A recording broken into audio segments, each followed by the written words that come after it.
So I'd like to welcome everybody today to our Leadership for All Vulnerable Customers webcast, live webcast. Really looking forward to today. And my name is Nicholas Boyle. I'm an academic associate and a director of Storm 7 Coaching, and we're delighted to be working with the Chartered Banker on the Leadership for All series. Each month it's a new topic to be explored, delving into key subjects within the banking sector. And as many of you will know, we have already done two of these previously. This is the third one, and we have the fourth, Making Sustainable Choices, which is coming up in a few weeks' time. So we've already done ethical decision making and the impact of AI, and today we're going to talk about vulnerable customers. Now, the concept behind Leadership for All is that it's time to kind of rethink what leadership means. Historically, the perception of leadership is that it only applies to a few individuals with seniority status within an organization. The role of said leader was to provide guidance and direction to the team. Now, many conversations have centered around leadership styles and how leaders can lead effectively. But in our Leadership for All series, our range of podcasts, webcasts, and blogs, we want to explore how everyone can adopt key aspects of leadership within their roles on a daily basis. So whilst we're talking about some of these important subjects, everybody needs to think about how they can build on the good things that your organization does and help drive the right outcomes and the right processes moving forward. So today, the aim of the session is just to have a good discussion with the panel. We've got a great panel. We did link it before on LinkedIn, so hopefully you all know who's joining us, but I'll introduce them in a second or two. The format for today is just this introduction session we're doing now. We're then going to move on to the panel discussion before we open for some questions. Now, if at any point in time you've got a question that you'd like to ask, just pop it into the question and answers, and we will ask it later towards 1:45, which is when we'll come back for questions. Before we close up. So just first of all, I'm delighted to introduce our two panelists. First of all, we have Neil Mitchell, Head of Customer Risk at TSB Bank. Welcome, Neil. Thanks, Nick. Delighted to be here. Looking forward to it. We're delighted to have you as well, Neil. And just to position, Neil's Head of Customer Risk for TSB Bank. He's also a Fellow of the Chartered Banker Institute and an MBA grad from Edinburgh Business School. Neil coordinates and oversees first-line conduct risk governance at TSB and is responsible for the bank's strategy and policy for vulnerable customers, leading the programme embedding the FCA's new consumer duty. That's great. So I'm really looking forward to hearing from you today, Neil. And secondly, we have Joanna Finlay. Now, Joanna, really looking forward to hearing your views as well. We had a good pre-call discussion and some interesting stuff that we were talking about, so looking forward to speaking about that today. Now, Joanna is Senior Vulnerability and Inclusion Manager of Virgin Money. She shapes and drives the Vulnerable Customer Strategy. Just with that ambition of making banking easier for everyone, which I think is such an important thing for banks generally at the moment to be able to do that. Joanna has 15 years experience in banking, covering strategy, product management and developing purpose-led culture. She was Young Banker of the Year in 2017, a board member of the Centre of Social Justice's Financial Inclusion Policy Unit and a TEDx speaker. That's interesting. Welcome, Joanna. Thanks very much. Brilliant. So we're going before we go into the points for discussion, we're going to share a short poll with you, just 30 seconds or so, just to get your thoughts and views. And we'll publish the poll or the answers to the poll at the end of it. So Emma, can we run the poll, please?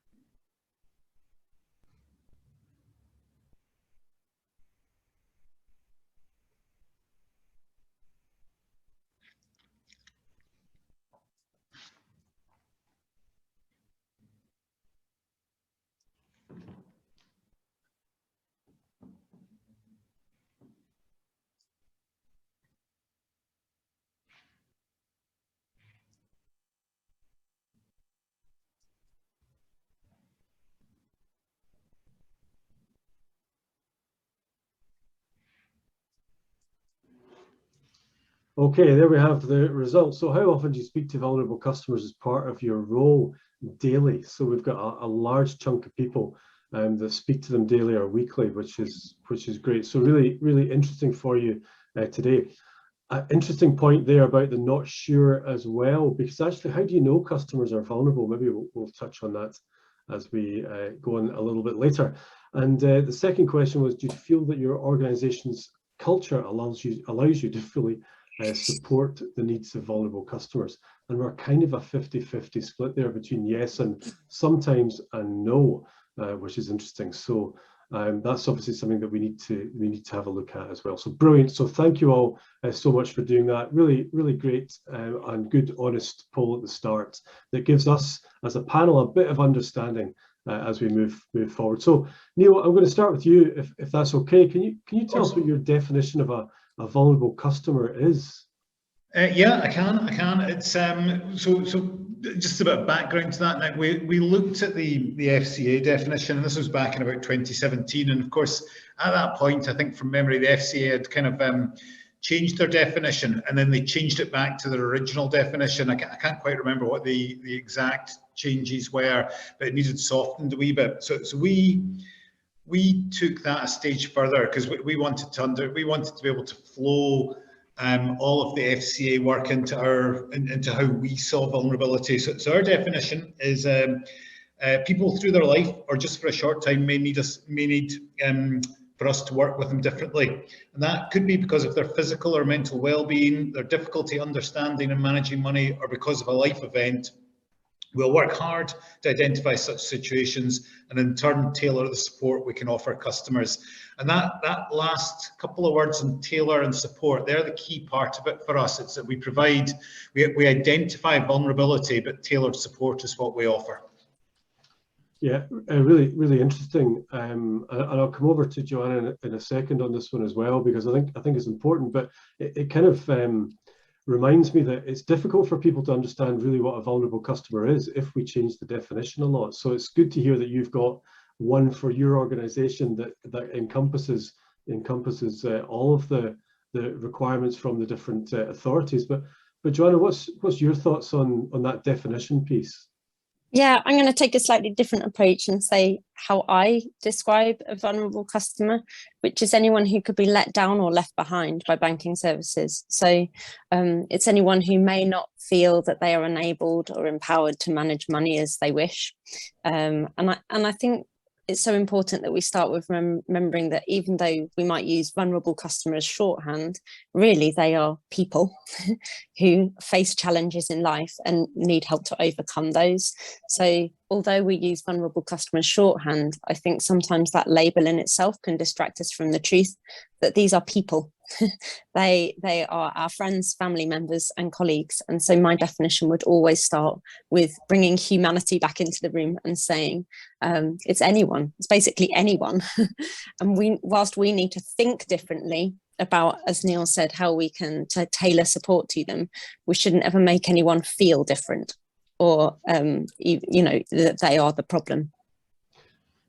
And again, I like that take on it. It's an interesting one with recent advertisements by one of the big banks about the support for homeless people and banking. And I thought that was something really interesting to see, because it's an area that banks have traditionally struggled with because of the lack of addresses and identification and those types of things. So that's an interesting take on it for me, Joanna, in terms of how do we look after some of the people that actually are the most vulnerable at times in our communities.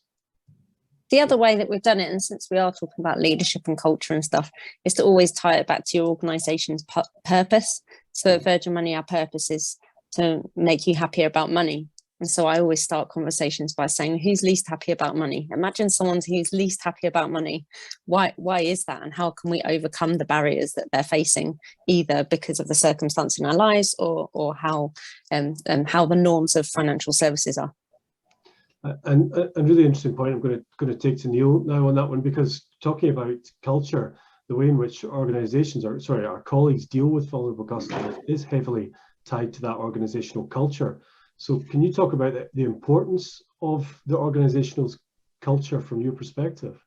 Yeah, I think it's quite critical, Nick, and I think you need to have that kind of connectivity top to bottom. Now, at one point, the kind of number that came out of the poll there surprised me on one hand, but on the other hand, it didn't, because I've certainly had conversations with a number of organisations whereby, you know, there has been a trend to say, how do you get vulnerability or even conduct to the top of your the top of the tree? How do you get the exco and the board truly interested in this?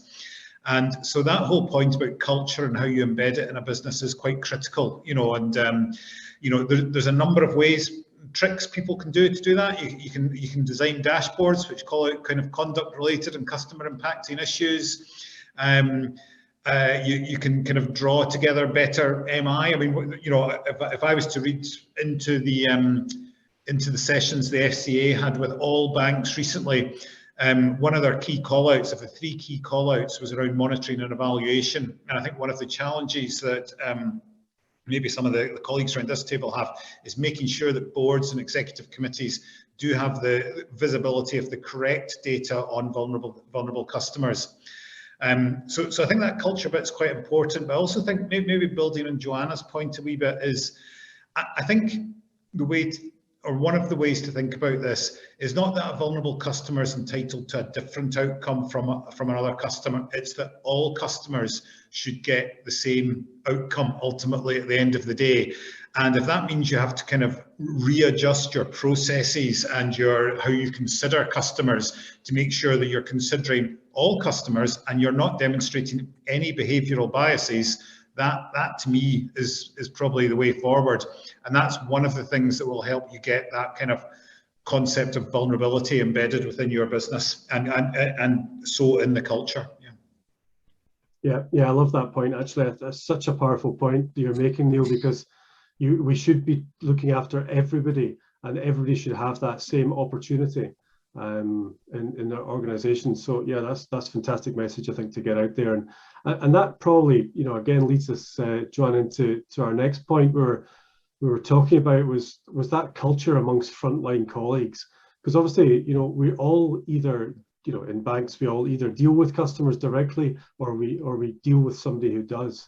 So I kind of count us all as frontline, really, in that sense. But how does culture come alive, really, with those individual situations when they arise, you know, freely and sensibly? How do we, you know, how should our colleagues be allowed to deal with those? Yeah, and actually one observation I had on the poll was, it said, how often do you talk to vulnerable customers? Well, I never do, but I think about them every hour or minute of the day.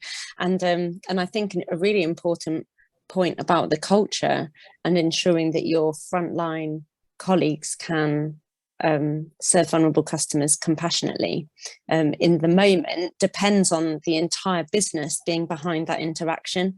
If you don't embed inclusive design into how your products, services and communications are intended to meet the needs of vulnerable customers, then frontline end up picking up the pieces. Whereas if they've been designed with equality of access and equity of outcome in the first place, then your front line can do what I call turning compassion into action. So I think if you have a culture of remembering that vulnerable customers are humans, and remembering that, I think we'll come to it later, in terms of policy and procedure can give you parameters to work within, but really for vulnerable customers to receive the best possible outcomes, you need to relate to them as a person. And the FCA talks about the need for us to have knowledge and soft skills. So obviously you've got to have an understanding of what vulnerability is, what challenges someone might be facing in managing their money as they'd like to.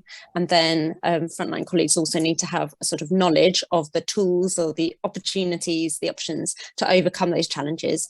But I think the most important thing in terms of the cultural frontline service is relating to them as a person and being compassionate. And I know there's been quite a lot of debate about whether you can expect people to be empathetic, that is, put themselves in their shoes, or be compassionate.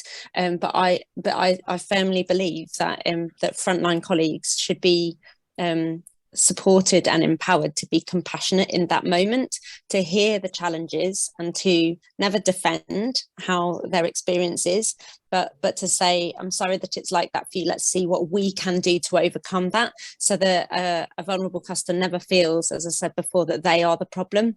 They're giving us an opportunity to be more flexible. And so in terms of the culture of how we support frontline, there's one thing: I never use the language deal with, because I think you deal with problems. I don't deal with vulnerable customers. I love and support vulnerable customers, you know. But I think it comes down to the whole business being behind it. Frontline colleagues can't be expected to pull rabbits out of hats and transform the day for that vulnerable customer if the business is not behind them, which is why I was always focused on the initial design first. Yeah, really interesting. And Neil, it just kind of leads me into the point about, you know, a lot of our frontline staff, you know, how can we help them recognize vulnerability? Because I keep thinking about this and thinking, you know, if you see somebody coming in that clearly has an impairment of some kind, and could be vulnerable, you will try and do your best to understand that. But there's so many people that you just can't see the vulnerability. Yeah, it's a really good point, Nick, and that challenge actually becomes harder over the telephone or over a digital channel compared to the kind of face-to-face channels. And as we have across the industry, more and more customers engaging us through these non-visual channels, although we are clearly building out things like video banking and so on, the challenge becomes deeper. So for me, this is all about training and competency, and it's about helping frontline colleagues, whatever way they serve the customer. So it could be through a kind of a conversational banking online chat service. It could be in a branch, it could be in a telephony service, it could be in a fraud operations line, it could be wherever. But it's giving them the support and the training to be able to help them to identify and pick up on words that customers use, and then go and explore that a bit further. And there's a number of established tools out there like Texas and IDEA and others which help customers. And you know, I think we've embedded them, and I'm sure many other organisations have as well. I think the other thing you need to do there, Nick, is you need to kind of keep your training fresh and refresh it all the time. You need to kind of look for, it's not just, in our organisation we call it core learning, and others it's called mandatory reading, whatever you want to call it. It's not just part of that 12-monthly cycle of, oh, here's the bit about vulnerable customers again, but it's about actually developing training for bespoke topics within the sphere of vulnerability. Let me phrase it that way. So for instance, gambling addiction, domestic financial and economic abuse, you know, examples like that, where you've got your kind of core training to kind of help customers identify where there's a vulnerability, and then help colleagues identify where there's a vulnerability. And then you have these specialist bits that you drip in through the year, which just broadens that understanding.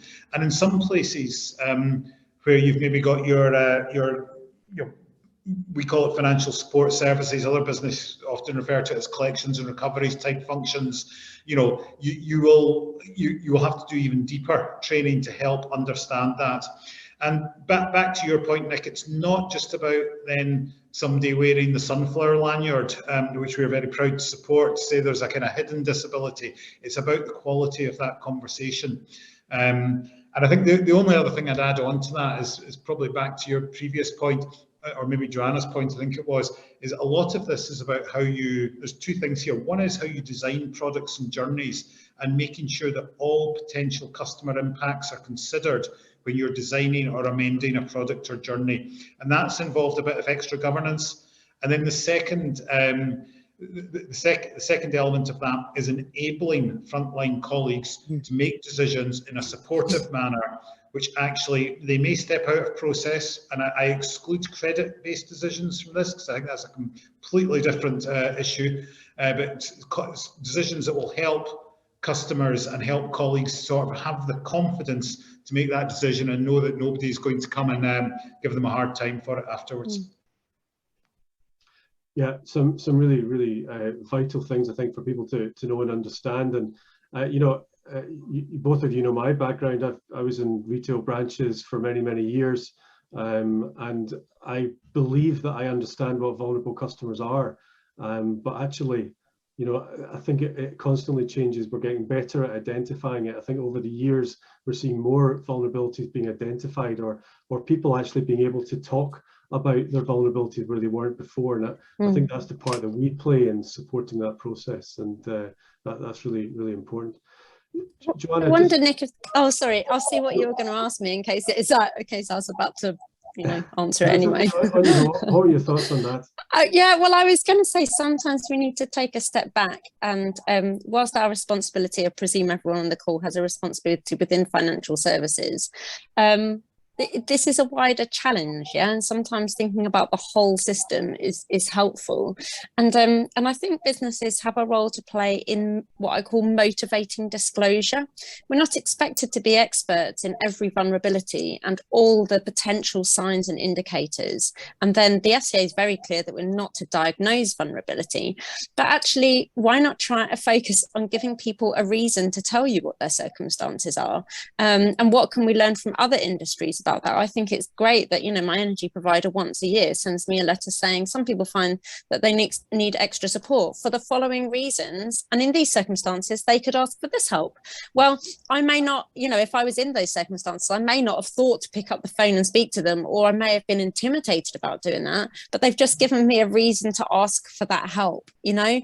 And I just wonder if, as well as ensuring that frontline are like amazing at spotting the signs, and we can use data, as Neil says, you know, in terms of listening for keywords and stuff, I think that needs to be balanced with motivating disclosure by being really open about what support is there for vulnerable customers, so they know they have permission to ask. Our lives become a lot easier if people know what they have permission to ask for, rather than us trying to guess. And that was just a reflection I was having there, and actually it was prompted by in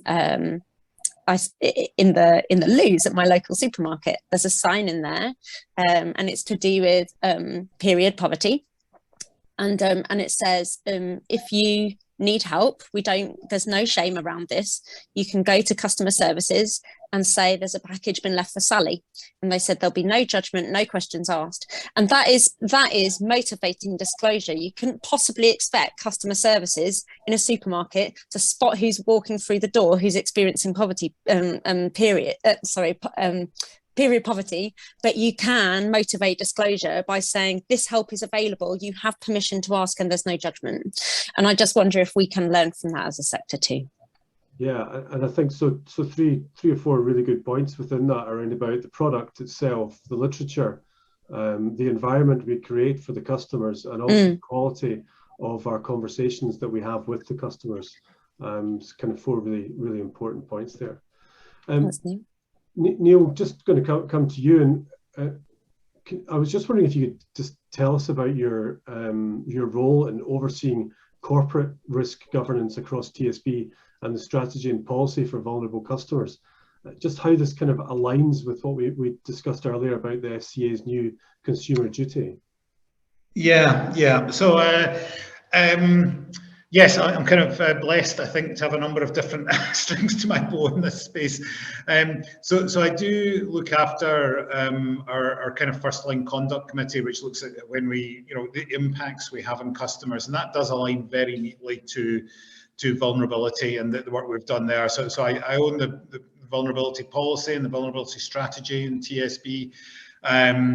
And, you know, I also oversight with a small o, because I'm first line, you know, our kind of customer related activity, whether it be through our kind of product governance or, you know, other activities. And that's not replacing other people in their job. It's just getting that kind of pan-bank enterprise-wide view of the business, because there is this risk, and I don't know the colleagues on the call where they're from, but I suspect we've all come across this in some form or another. In many organizations, there is the risk you run in vertical tubes, isn't there? And one vertical tube doesn't speak to the next one. And so our experience is you do need that kind of horizontal view across the business in some lenses, and that's what mine is in this space. When it comes to new consumer duty, I'm leading that activity at the moment. We're in what we call our discovery phase. My personal view is it's more impactful than vulnerable customers, but I think if you've done a good job embedding the vulnerability guidance that the FCA issued, and you've addressed, there were 6 outcomes in that guidance, and I think 15 shoulds, as we refer to them in inverted commas in our business. And if you've addressed that, I think you've probably got quite a solid foundation facing into new consumer duty. Don't get me wrong, there is a lot of other stuff that needs sorted in there, I suspect, around communication in particular. The communication ante's gone up from the vulnerable customer guidance, because it's now, they've made clear that they need to take a step forward from Principle 7 around clear and transparent communications. And I think the way I mentioned earlier, monitoring and evaluation, I think that's probably one of the critical points. And I suspect most organisations are juggling over how do you take probably several hundred data points across an organisation that demonstrates how a customer is being treated and what sort of outcome they're getting, and how do you condense that into a story that your board can then attest annually that your business is providing good outcomes. So I think there's, just to summarise that, I think there's good news if you've tackled the vulnerability guidance well and you've kind of faced into it and driven it forward. I think you're probably in a not bad space to face into new consumer duty. But I would not be slacking on it at all, if that makes sense. There's quite a lot of work to do in that space. Yeah. Does that help, Nick? Yeah, getting ourselves ready for it. So I think the point I'm hearing is get ourselves as up to speed as we can on vulnerable customers, and as we transition into the new consumer duty, that will hold us in good stead, really, for that. Yeah, I mean, this is what we certainly stood up our new consumer duty programme in January, and I know the final rules didn't come out. The second consultation only, it came out early. Did it have to be submitted just before Christmas, I think, didn't it? And just the rules won't come out until July, most likely. But I think it's one you need to put a bit of pace at, I think. Yeah.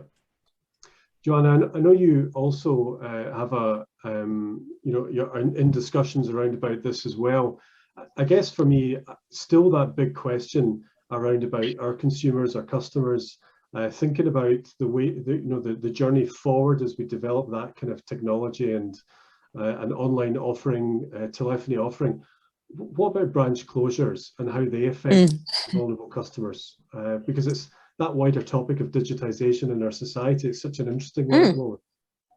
It is, and I think it's why it's important to sometimes take a step back. I think branch closures, if I may speak frankly amongst friends, have become the latest reason to bash the banking sector. If it was shoe shops closing, I'm not sure we'd be feeling this much heat from the press. And I suppose my role is to advocate for the best outcomes for vulnerable customers, but I believe in sustainability. And the answer isn't always to provide exactly what everyone needs all the time. It's just not commercially sustainable. And so I suppose it might surprise some people that, given that my job's to think about vulnerable customers, that I'm not anti-branch closures. I am for whatever is going to serve all customers well. And, in the same way as you wouldn't be allocating individual banking advisors to every customer, because you'd know that that's not commercially sustainable. If you need to right size your branch network, then do that, but use it as an opportunity to take a step back and say, what outcomes are these customers currently experiencing? What detriment may they face as a result of this particular branch closing? But what opportunities are there to actually increase their confidence with other servicing channels that may actually enable them to thrive in other sectors too? I think we have a responsibility, but an opportunity to help people to thrive in the digital world. I've been doing some work on the barriers to digital inclusion and how that's a sort of make or break. It's a dependency for whether people can access best value in life. So increasingly, if you want best value on your insurance, you need to be confident enough to source that digitally. Likewise, you know, doing a big shop becomes, and getting better value on your food shop becomes more feasible if you don't have a car, but you do have access to the internet, because then you can do it online. So I'm trying to not do the politician thing of not facing into branch closures, but I'm saying, like, what is the opportunity? And the driver for closing branches is that the majority of people want to digitize services. Well, are your digitized services as accessible as they could be? Have you ensured that people have the device, the mobile data, the competence and the confidence to access your digital services? I see it as an opportunity. And yeah, we also need to face into the fact that some people might be let down or left behind by digitization of services. But to me, inclusion is about choice. And the point at which we're getting upset about the last branch in town closing is too late. We should have been bothered when they didn't have a choice as to which bank to bank with. And so I'm really in support of increasing access to post offices and banking hubs, because then actually you are overcoming both problems. You are ensuring that people have physical access to banking services when they need it, but you're also giving them a choice, and therefore they're fully included, rather than just having one bank to bank with because that's the last bank in town, or when that closes, none. You know, if the banking sector can help post offices stay alive and thrive on high streets, I think that's the better outcome, because it's more sustainable. And that's why I talk about sustainability, like doing the right thing for people and planet has to work long term. It can't just work today. Yeah, really, really interesting subject. And Neil, have you got some thoughts on that? I think Joanna's made some really good points there. And I think when we talked about culture there earlier, Nick, things like your branch transformation program and other major transformation activity, it's a sign of culture if you, who's championing conduct or vulnerability or a combination of the two, do not have to knock on the door to go to the party on that, and somebody's just saying you need to be here. And you know, our program doesn't move without a consideration of vulnerability, you know, and I'm sure that's the same in many others. But that's back to your point on culture, Nick. I think that's one of the points.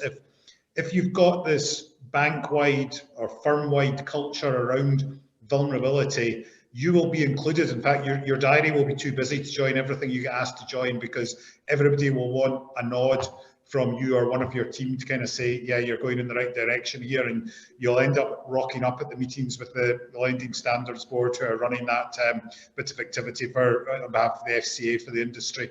And I just wanted to make that point there. It's quite a critical indicator. If you're having to knock on the door and push it open and feel there's a 4-ton weight behind it stopping you, the culture in your organisation is wrong. I can almost guarantee you that. Yeah. And to build on that, if they're coming to you and saying, what should we be doing, blank piece of paper, that's also a bit of a no-no. Like exactly. You know, I always say that if you're in the vulnerable customer strategy team or in risk, we're not the fairy godmothers. We're not there to solve the problem for you. We're there to have a dialogue. And I guess it comes back to the point of, like, what is leadership? I don't think it's the person with the right job title.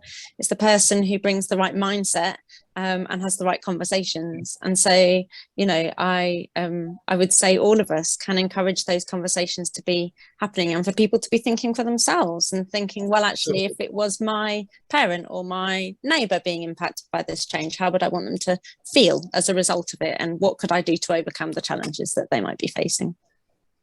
The other thing we found that's really valuable in this space, in terms of the points over the past 20 minutes or so, is don't judge yourself internally. It doesn't really matter what your audit or your oversight people tell you. It does matter, don't get me wrong, because you need to take actions and all that. So I'm not being dismissive of our audit or oversight colleagues, because they add a lot of value. But getting an external lens and paying for it to tell you where your gaps are in the marketplace and what you're doing. We've done that through, you know, external reviews from consultants. We've done it for accessibility on our mobile secure site and public sites. We've had, you know, externals in. I think it was the Digital Accessibility Centre we've had RNIB before, and we've recently been the first bank to be get the mark of trust from the British Standards Institute around accessibility and vulnerability. And getting those kind of external lenses is deeply valuable and complements what happens in your 3 lines of defence activity. Costs a bit of money, but it's worth it. Yeah, well, you know, it leads nicely into the next point I had, which was this kind of FCA concern in the past about a lack of policy in financial services organisations covering vulnerable customers. Now, obviously, we've heard a lot of very, very positive things from both of your organisations. But what's your kind of general view and opinion on that, and what can banks generally do more of around about vulnerable customers? Joanna, do you want to kick us off with that one? Yeah, I quite like principles-based regulation because I think it acknowledges that there's a place for policy and process to create safe parameters in which to work. Excuse all the alliteration, but actually, it's the people in your front line are human and they're talking to humans, and our policies and procedures cannot reflect every eventuality. And even if you manage to have policies and procedures for every single vulnerability, it still doesn't tell you what the perspective of that person is and what support that they'd want. And I think actually the danger on having too detailed procedures is that you take compassion out of the question. You're just taking someone down a process and they might as well be talking to a machine. Whereas actually the thing that I still value so much about the really skilled people that work in the front line in financial services is their ability to find that right balance between working within the safe parameters, but also then bringing themselves to the table, bringing humanity back into that conversation.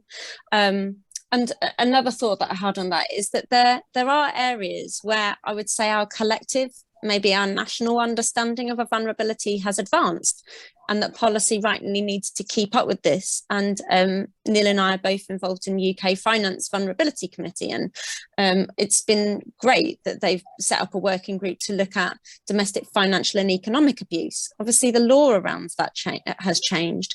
Our awareness in society of abuse and the forms that it can take has changed. And it's right now that policy catches up with that, particularly around coerced debt. But in the moment when a frontline colleague becomes aware that the person in front of them may be a victim survivor, the right thing to do is not to pull out a policy and procedure and say, well, just one moment there, like what am I allowed to do?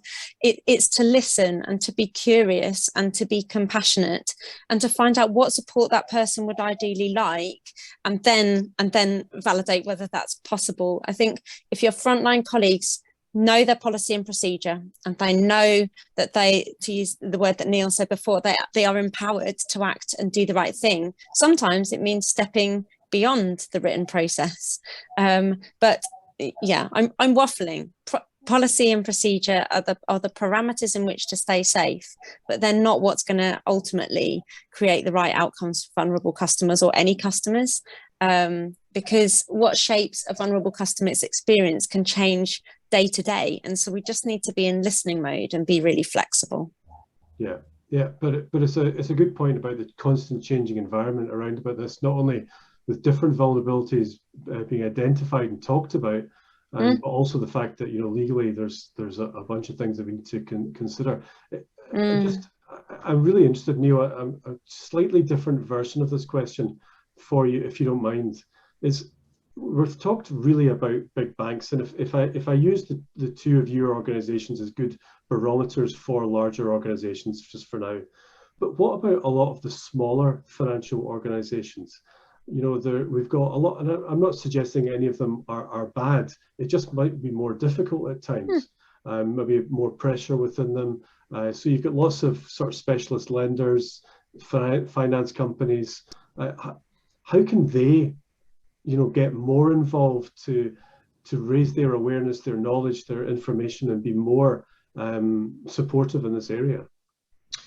Yeah, it's a really good point, Nick, and I think that there's a variety of tools. So, you know, I should probably do a bit of a sales pitch for UKF here as I'm the kind of vice chair of the Vulnerability Committee, and so they have some great tools available to help businesses engage with vulnerability, and a lot of these businesses you mentioned I would suspect the majority will be members of UKF in one way or another.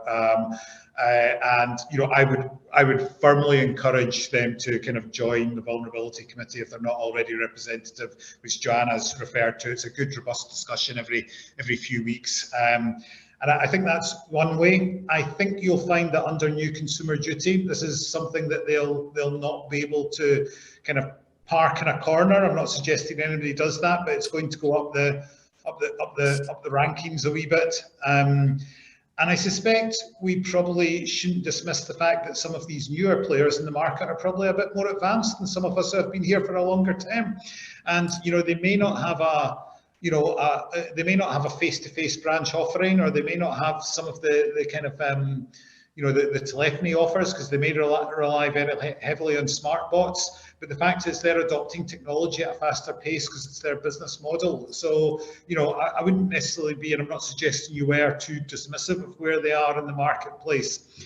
But I think there's a slightly wider point here, which is maybe not for this call actually, but I'll kind of gently raise it, and it's about the cost of regulation.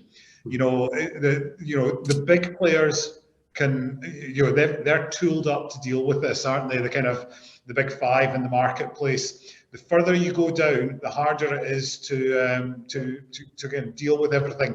And I think one of the good examples it wasn't a good, it's a bad example, isn't it? It's an example that we saw of that maybe about 3-4 years ago was the Airdrie Savings Bank, which of course had managed to live for many, many years as an independent savings bank with about 9 branches. And eventually just it became too much, and I think you might find that sadly as we go through the next few years. There's some building societies out there, and if you read their annual reports, they're quite fascinating. They know they've got 2 customers in financial difficulty, Mrs. Smith at number 7 Anytown Street and Mr. Brown at number 12 Sometown Street, and they know their customers intimately well. But they're getting asked to put in place kind of processes which could potentially be quite expensive. So I've probably answered your question in a roundabout way, Nick, but basically I think it is a bit of a mix. I think some will be doing a great job already, and some have probably got a bit of a distance to go. Fantastic. Well, thank you both for your comments so far. I'm just going to take a moment now, because instead of asking any more of the questions that we had, I think it's really important that we go to the audience and get some questions and thoughts and views from them. So I've got half a dozen questions at the moment. I haven't read them all through because I think it's important just to ask them and let's hear the answers. So we've got roughly about 10 minutes to get through these. So we'll need to be sharpish, but let's see what we can get through. So is the panel confident that the FCA's new consumer duty will lead to better outcomes for vulnerable customers? I think you kind of were quite confident about that, Neil. I think it will. I think the reason it will is, if we unwind, is the previous version was guidance. There was vulnerability guidance that was issued a few months ago or a year or so ago.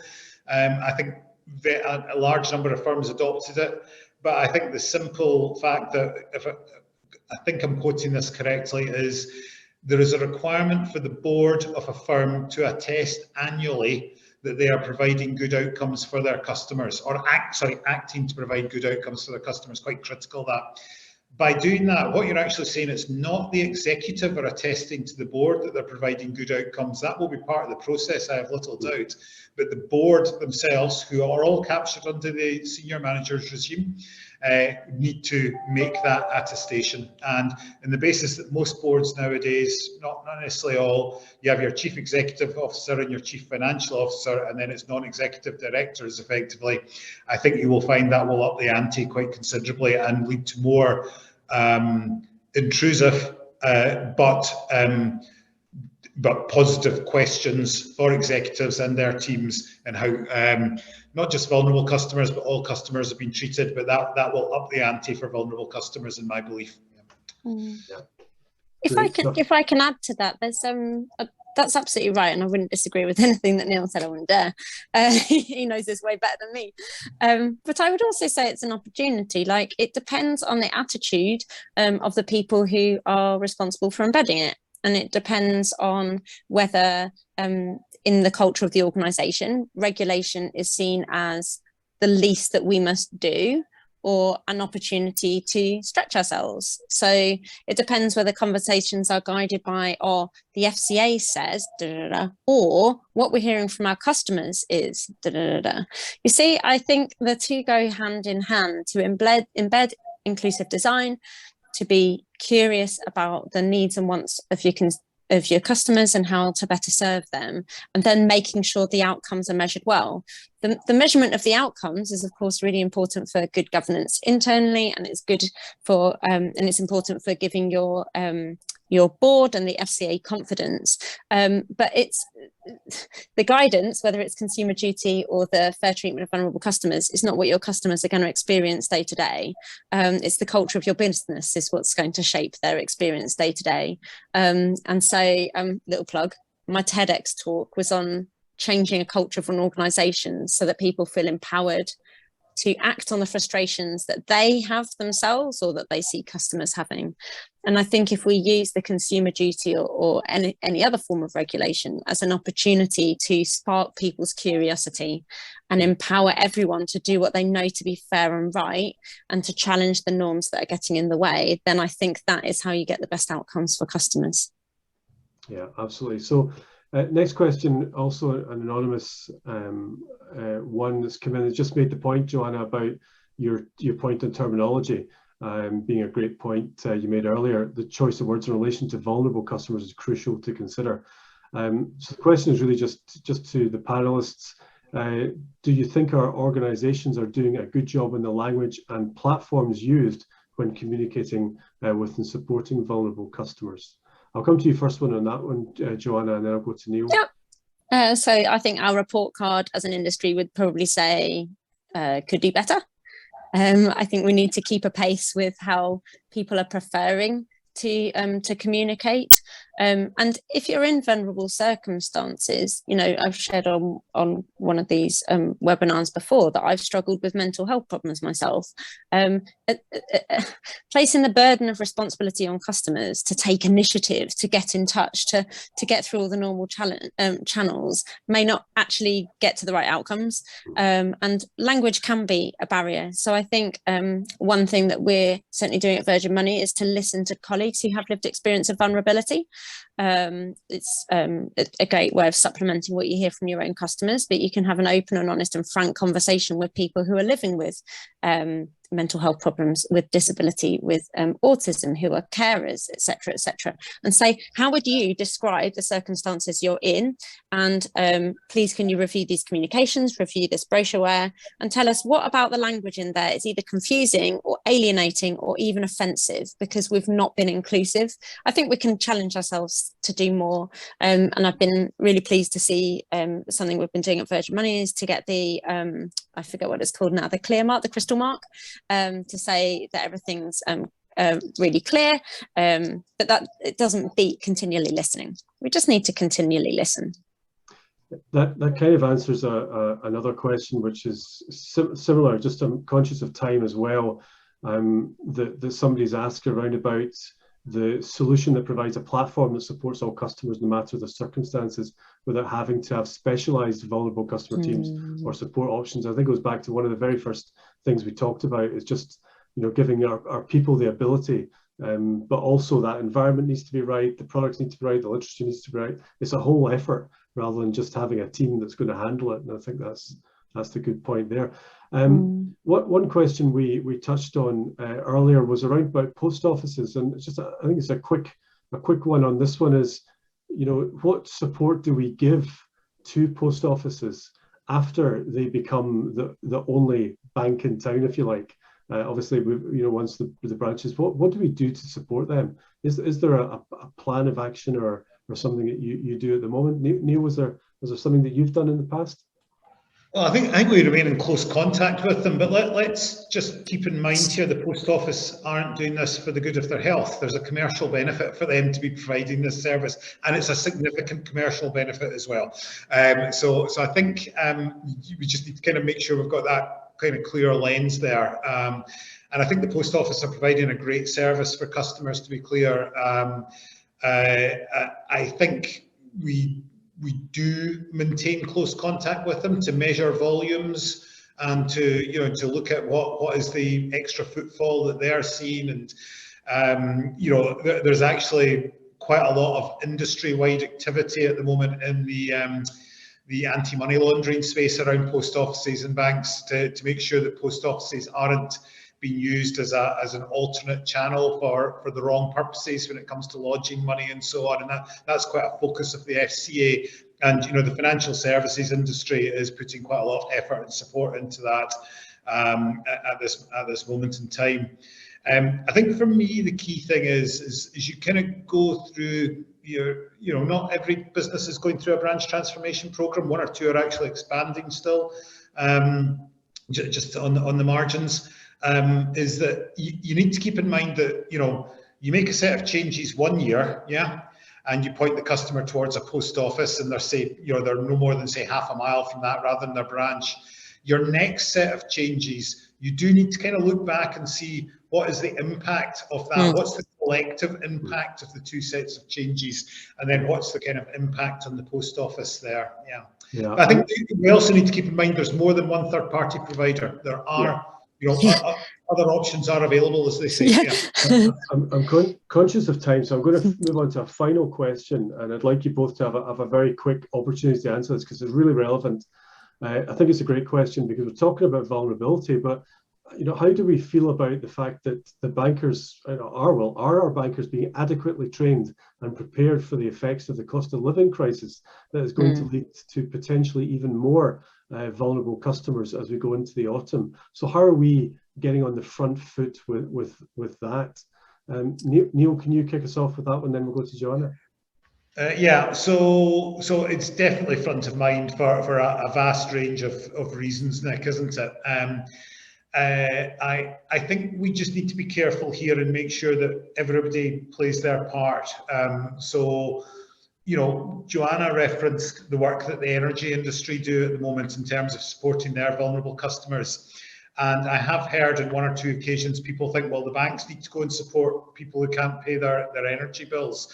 Now, we do need support through the activity that goes through the bank account, but actually the energy industry has probably had standards in for vulnerable customers a lot longer than the financial services industry in real terms, and is very polished at it as well, and it knows who its vulnerable customers are because it can segment them by age a bit better and how much they're using. It's got a kind of good lens on that. I think there's an element in there that you need to look out for. And then I think the other thing that's probably become the latest focus is around pre-arrears, isn't it? It's around those customers who aren't in financial difficulty, but are beginning to show signs of being under pressure. So that could be through, in credit card language, persistent debt programs, and in overdraft language, repeat overdraft users. And I think what you'll find is every organisation, if they're providing these products, are obliged to go through, to be able to demonstrate what their treatment strategies are for these customers. And I think what you'll find at the moment is organisations are evolving these treatment strategies to respond to the cost of living increases. And I suspect, as the summer rolls on, that's where we might begin to see more of the impact there as we head towards the winter again, not just because of energy increases, but these things take a wee while to flow through into bank accounts. Yeah, absolutely. And last one on this, Diana, Camille asked a very similar question about the cost of living crisis. So just to finish off our question and answer, Laura, what's your thoughts on that point? Yeah, I mean, I would say the same with the cost of living crisis that I did with COVID at the time. Everyone's like, whoa, like this has completely changed how we look at vulnerability. And I'm like, really? I think illness has always been around. Unemployment's always been around. I think we're just more aware of it now. I would say we're more aware of the cost of living crisis now. and how more people are affected at a faster rate than we're used to, but it's not a new problem. So one thing that I'm particularly passionate about, though, is using our data well. So as banks, we have an incredible richness of data, and to use Neil's words, we can see who's pre-arrears, like who is heading towards financial difficulty. We can also see what bills they prioritise when they're squeezed. We would be able to see who's going without things instead of overpaying for them or not being able to afford them. But are we using that data to help across sectors to solve this systemic problem? Like, we are not responsible for the cost of living crisis, and as Neil said, many of the solutions lie in other sectors, but are we using our data as well as we could to help them target the help to who needs it most, and or are we using our communication channels to signpost the help available? We've recently embedded a benefits calculator onto our website, and we're proactively signposting that to people whose income could be boosted to help overcome the cost of living crisis. So I think there's two sides of it, isn't there? There's trying to help people access the help to reduce the costs that they're facing, but there's also boosting their income so that their net position improves. But I would say it's not a new problem. We just need to think smarter about how to get the help to the people who need it. And I think cross-sector data collaboration could be key to that. Yeah, Joanna, that's brilliant. Thank you so much. I'm going to need to finish it there because we are at 12:57, and I know everyone needs to probably have meetings at 1 o'clock or the next thing they need to go to. So I can't thank you all enough. Neil and Joanna, thank you so much for your comments. And pleasure. We've had loads and loads of questions coming through, and I'm sorry for the people who haven't been able to answer the questions. But hopefully they have been answered within the confines of the discussion. And if there's anything that I read through later, then we can come back to you and send an answer through for those that have marked your names on it. I'd also like to thank Emma O'Sullivan. Behind the scenes, Emma does all of the work, puts up the polls, gets everything running smoothly. So thanks to Emma for organising this. And last but not least, I'd love to, really like to thank all of the attendees and those of you that may well be listening back to this afterwards.